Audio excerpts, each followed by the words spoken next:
Alexandria Ocasio Cortez's document actually says that she's committed to ridding America of flatulent cows and airplanes.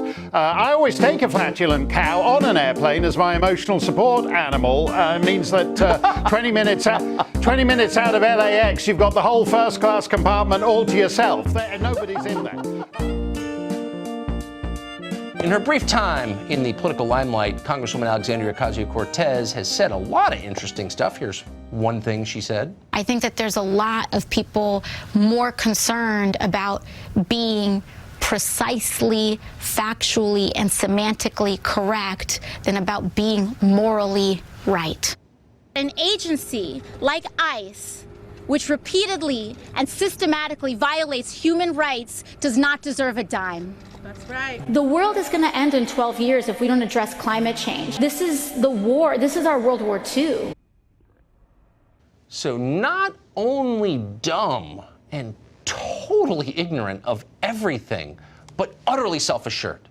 If there were a clinical exam for self-esteem, she'd be in the 100th percentile. So what would happen to the United States if we abruptly got rid of fossil fuels? Mark Steyn lives in a cold place. In fact, heats with wood, so he's thought about this, and he joins us tonight. So we enact the AOC plan. What happens?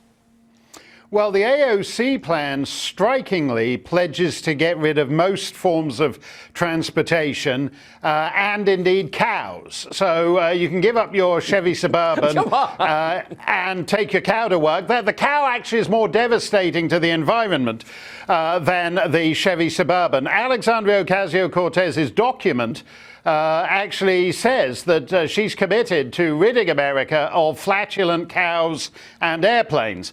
I always take a flatulent cow on an airplane as my emotional support animal. It means that 20 minutes out of LAX, you've got the whole first-class compartment all to yourself. Nobody's in there. But the Europeans actually tried this. And they basically, the Irish were going to impose a tax of 13 euros per cow, and the Danes were going to impose a tax of 80 euros per cow, because apparently a Danish Holstein is 6 times as flatulent as an Irish Hereford. So in theory, Alexandria Ocasio-Cortez is onto something, that you could, as the Europeans considered, actually have a flatulence offset regime. Obviously, you'd need a secretary of flatulence in the cabinet that would actually, Vermont, for example, has a lot of Holsteins. They're the black and white cows that look like the governor of Virginia with only half his makeup on. And you could take those, Vermont would be able to trade its flatulence to Washington, D.C., where it could hang like a giant cloud over Congress.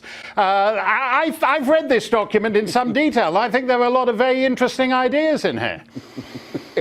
One of them, I just want to reassure our viewers, you're not joking, you have read it, and it does say that she would like to get rid of airplanes and replace them with trains. That doesn't seem like a giant leap forward to me. No, well, everybody's, for example, the railroads were wood-fired. You couldn't actually, when they started, you couldn't actually do that now. The whole point of this is that if light rail was effective, Democrats like Alexandria Ocasio-Cortez what they actually want is to cease movement of people.